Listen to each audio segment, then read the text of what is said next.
જે 27 તારીખે વાવાઝોડું આવ્યું હતું અતિ ભારે વરસાદની સાથે એમાં પૂરા વલસાડ ડાંગ લોકસભામાં નુકસાન થયું હતું। ખાસ કરીને વાંસદા, ચીખલી અને અમારા જે વલસાડના કાંઠા વિસ્તારના ગામ છે ને એમાં પણ મુખ્યત્વે નાના સુરવાડા ગામમાં મોટા પાયે નુકસાન થયું હતું। ઘરોને નુકસાન થયું હતું, એની સાથે એમને બોટોને પણ નુકસાન થયું હતું અને તરત તંત્ર અને અમારા ભારતીય જનતા પાર્ટીનું સંગઠન, પોતે સાંસદ અને અમારા ધારાસભ્ય શ્રી ભરતભાઈ પટેલ, અમારા જિલ્લા પંચાયતના સભ્યશ્રીઓ બધે સાથે મળીને કામ કર્યું। અમારા પીડીઓ સાહેબે પણ તરત જ બીજા દિવસથી સર્વેની કામગીરી ચાલુ કરી દીધી। એના પછી મેં પોતે પણ મુખ્યમંત્રી ભૂપેન્દ્ર પટેલ સાહેબને લેટર લખ્યો અને એના પછી અમારા ધારાસભ્ય ભરતભાઈએ પણ લેટર લખીને ભરતભાઈએ પણ યોગ્ય સ્તર રજૂઆત કરી। અમે બધાએ સાથે મળીને રજૂઆત કરી। એના થકી 7 દિવસના રેકોર્ડ દરમિયાન 14,12,000 આપણા નાના સુરવાડા ગામને સહાયતા પહોંચાડવામાં આવે છે। ટોટલ 100 ઘરોમાં નુકસાન થયું છે।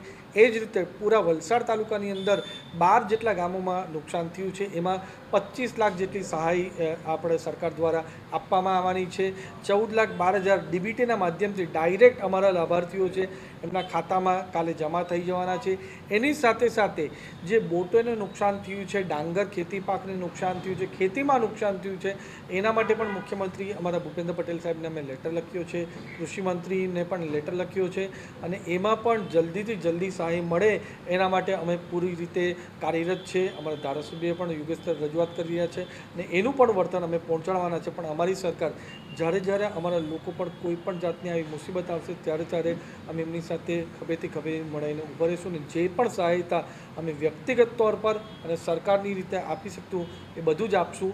આજે 14,12,000 રૂપિયા અમારા સુરવાડા, ટોટલ વલસાડ તાલુકામાં 25 લાખ, એ રીતે વાંસદામાં પણ 30,81,000 જેટલા રૂપિયા અમે ત્યાં પણ ફાળવણી કરવામાં આવી છે। એટલે આ જ રીતે અમારી સરકાર લોકો માટે કામ કરતી રહેશે। ધન્યવાદ।